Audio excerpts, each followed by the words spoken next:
Kesempatan yang sangat berharga sebenarnya buat semua umat Islam yang ada di Indonesia, wabil khusus umat Islam yang ada di Pekanbaru.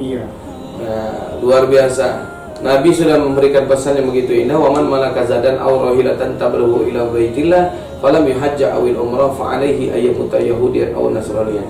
Orang yang sudah diberikan oleh Allah kesanggupan, diberikan oleh Allah bekal, diberikan oleh Allah rezeki, diberikan oleh Allah kelebihan uang, maka ketika dia tidak mau berangkat haji dan umrah, kata Nabi Muhammad SAW, ketika dia mati, matinya dianggap seperti Yahudi dan Nasrani. Na'udzubillah.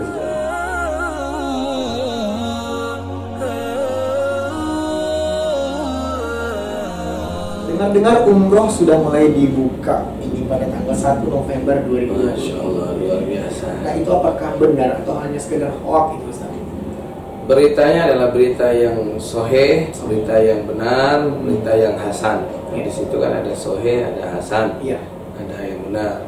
Dan berita ini adalah berita gembira buat seluruh umat Islam yang ada di dunia. Dan berita yang terbaik dan terfavorit seharusnya buat umat Islam yang ada di Indonesia.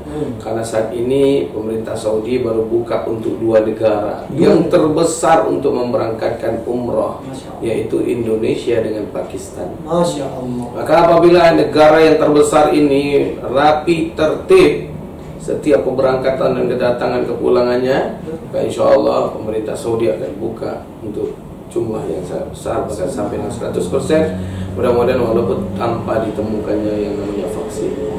Nah, jadi maka kesempatan yang sangat berharga sebenarnya buat semua umat Islam yang ada di Indonesia, wabil khusus umat Islam yang ada di Pekanbaru. Nah, luar biasa. Nabi sudah memberikan pesan yang begitu indah, waman malaka zadan aw rahilatan tabrhu ila baitillah falam yuhajja awil umrah fa alaihi ayyamuta yahudiyan aw nasraniyan.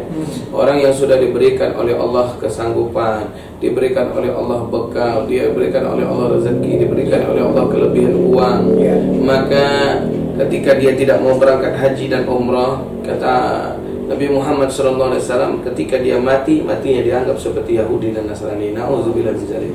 Maka sahabat surga Cahaya Hati dimanapun berada, saat ini Cahaya Hati is back to go umrah and haji. Artinya Cahaya Hati sudah kembali untuk memberangkatkan jamaah umrah dan haji. Dan kelebihannya sangat luar biasa. Apalagi mohon maaf dari batin ini yang baru-baru nikah, kesempatan itu namanya umrah honeymoon. Jadi seperti itu. Jadi beritanya sahih Bang Omar. Beritanya betul.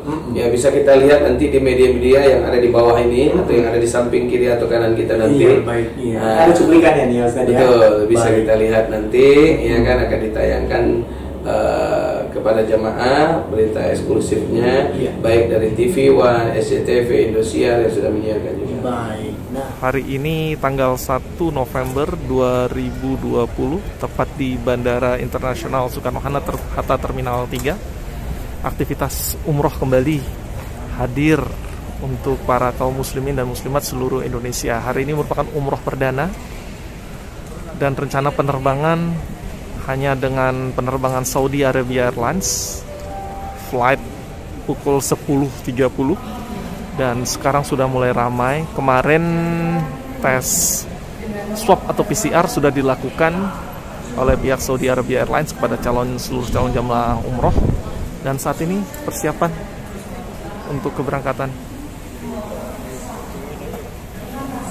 Ini lagi betul-betul ramai di sini, lagi disiapkan. Insya Allah jamaah dari As-Sakinah Insani Tour juga akan berangkat pada hari ini.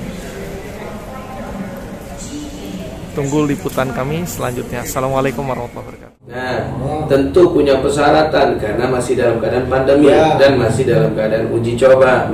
Nah, jadi syaratnya itu sangat banyak. Bisa kita lihat nanti catatan yang ada di samping layar kita ini, Bang. Subhanallah, luar biasa. Begitu banyaknya, ada urutan-urutannya, dan urutan yang paling teratas satu adalah syaratnya itu berumur 18 sampai dengan 50 tahun. Berarti 50 ke bawah masuk, 50 ke atas enggak masuk. Nah, jadi ya kalau mau berangkat umroh maka rubahlah KTP-nya dulu. yang umurnya 71 bikin 17. Sama masuk. Di tempat sama kan ya.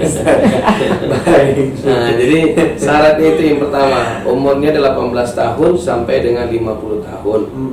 Yang kedua, ada protokol kesehatannya, apa? Melakukan yang namanya swab. Nah, swab itu dulunya aturannya adalah satu-satunya diberikan kemudahan oleh penerbangan Saudi Arabia, karena pesawat yang dipakai hanya satu-satunya saat ini masih pesawat Saudi Arabia. Saudi Arabia. Belum bisa kita menggunakan Garuda, pesawat Lion dan segala macamnya. Dan belum bisa kita berangkat dari Kuala Lumpur, belum bisa kita berangkat dari Terminal Medan dan segala macam, karena proses satunya yang buka masih Jakarta. Dan itu pun dibuka baru tanggal 1 November 2020 ini.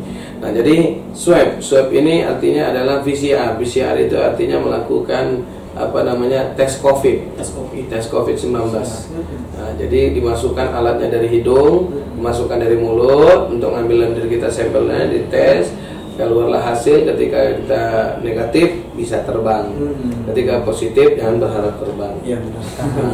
Seperti itu. Tapi alhamdulillah kemudahannya di daerah sudah bisa kita melakukan PCR. Berarti ada kemudahan. Berarti tidak memberatkan jemaah ya. Betul. Nah, jadi seperti itu. Terus syarat yang berikutnya yaitu adalah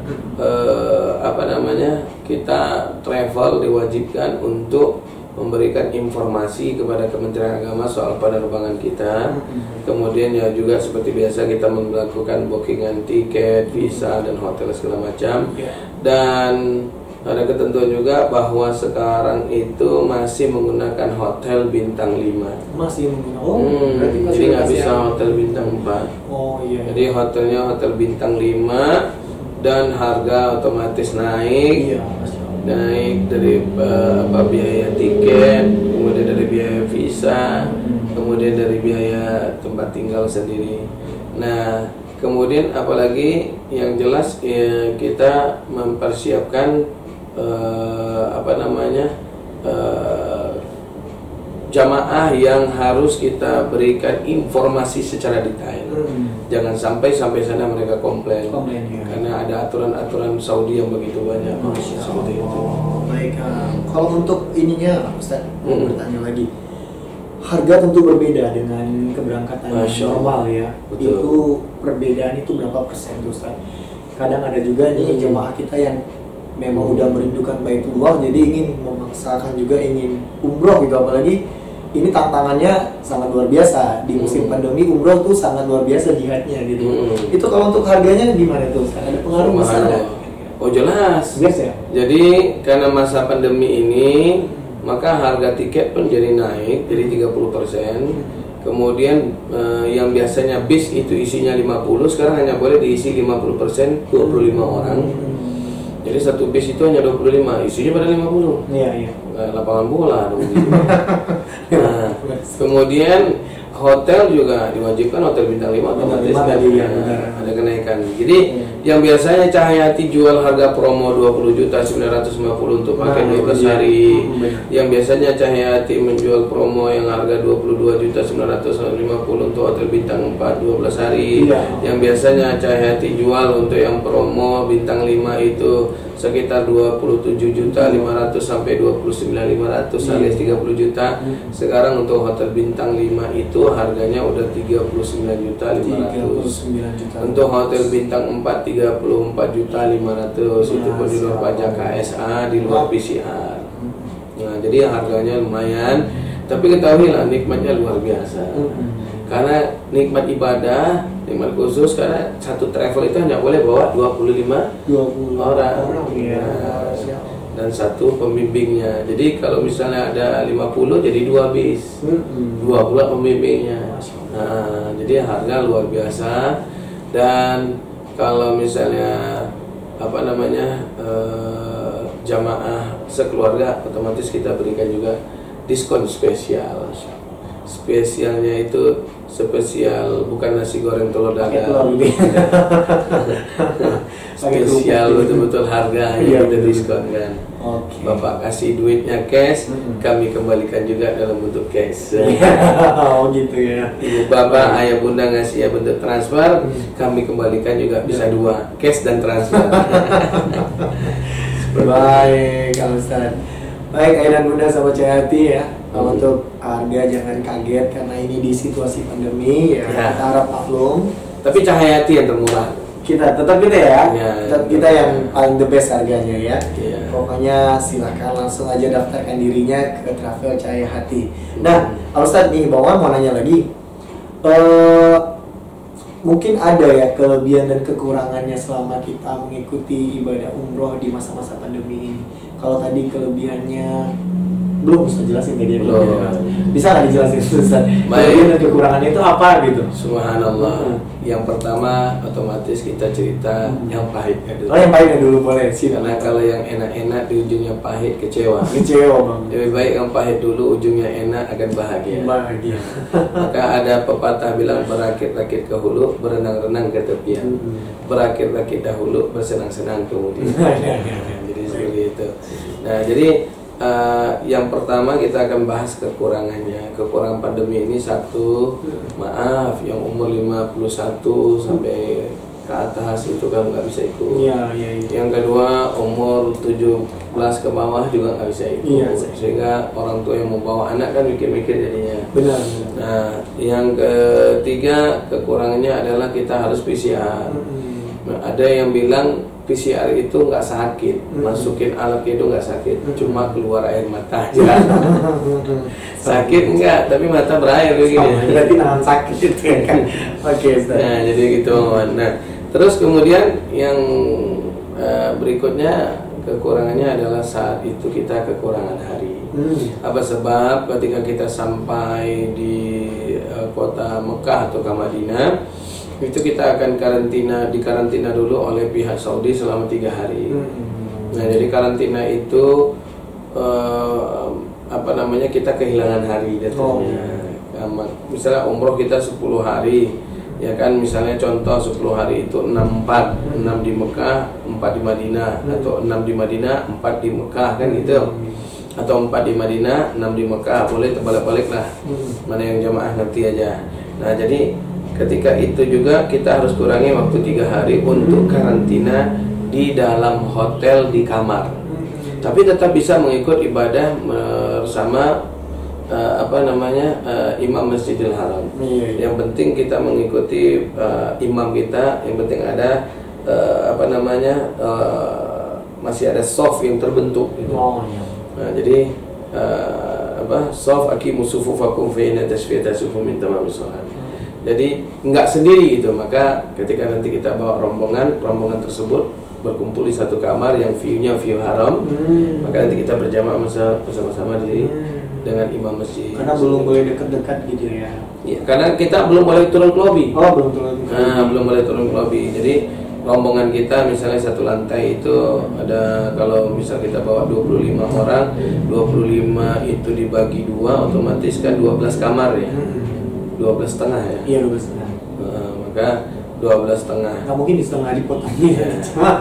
Otomatis kan ada yang sekamar sendiri. Mungkin kita bawa 24 orang lah jatuhnya. 24 orang bagi 2 kan 12 kamar.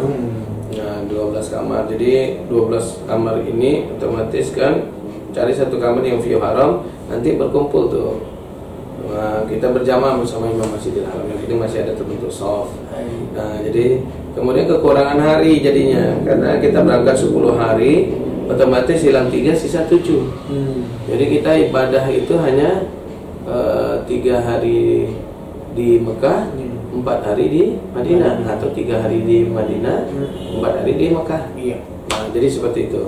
Kemudian yang kedua, kekurangan yang berikutnya, yang kekurangannya itu bahwa adanya peraturan dari Saudi, umrah harus menggunakan barcode, menggunakan sistem. Jadi jamaah tidak boleh gaptek, jamaah harus bawa handphone yang Android ya. Nggak boleh yang penting nggak usah mahal-mahal, yang penting dia bisa menggunakan internet, bisa scan barcode. Nah, dan kekurangannya itu kita hanya bisa umroh sekali kebanggaan. Jadi sekali berangkat itu pun dijadwalkan hanya 2 jam. Coba bayangkan ketika kita sampai, kita kalau berihram 3 hari nahan diri, tidak boleh melakukan kesalahan supaya tidak timbul dam. Coba bayangkan kalau suami istri di kamar berdua harus nahan-nahan. Jadi seperti itu. Nah, maka itulah kekurangan-kekurangannya. Namun ada kelebihannya. Kelebihannya lebih tertib. Biasanya jamaah Indonesia itu turun pesawat nggak ada cerita. Udah lepas jadi enak ayam. Buru-buru. Nah, sekarang betul-betul diatur oleh pemerintah Saudi. Nah, itu turun satu, kasih jarak 5 menit, baru turun lagi. Gitu. Protokol kesehatan betul. Kayak tamu VIP ya. Iya kan? VIP begitu. Betul. Jadi kemudian naik ke atas bis gitu juga. Iya. Naik ke atas bis atau naik, turun begitu juga. Sudah diatur. Dan sudah disambut oleh tim muhasasa yang ada di sana. Masuk hotel gitu juga. Masuk lift gitu juga. Dan yang paling luar biasa, yang bahagianya, coba bayangkan mereka sambut Indonesia dengan bunga mawar. Dan yang luar biasanya lagi, mereka bikin kue. Di dalam kue itu ada bendera satu-satunya negara, hanya Indonesia. Masya Allah. Begitu mereka menghargai Indonesia, karena mohon maaf, jamaah terbesar umroh dan haji itu adalah dari Indonesia. Dan yang paling luar biasa, semua orang Saudi bisa bahasa Indonesia. Apa kabar? Kabar baik, kata dia. Masya Allah. Sudah bisa. Dia bilang selamat datang, selamat pagi. Terima kasih. Selamat gitu. Kebetulan pas pula lewat nama Pak Selamat. Kurang ajar, nama saya bukan Selamat Siang. Hanya Selamat saja ya.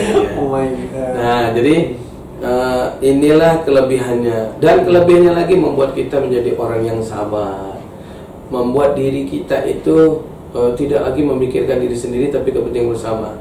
Karena kalau kita mementingkan diri sendiri, misal contoh masuk hotel 3 hari harus di kamar, tidak boleh sholat ke masjid, kita ngelanggar, bisa jadi tutup untuk semua Indonesia umroh. Nah, makanya ini belajar bagaimana menahan diri untuk kepentingan orang banyak.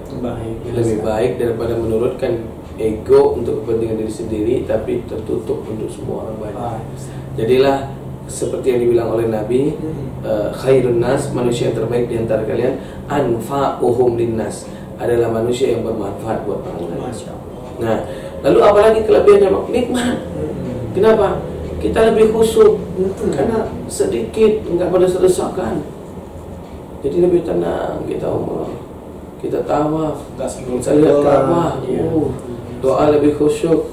Masjidil Haram jadi bening, Masjidil Haram lebih mengkilat.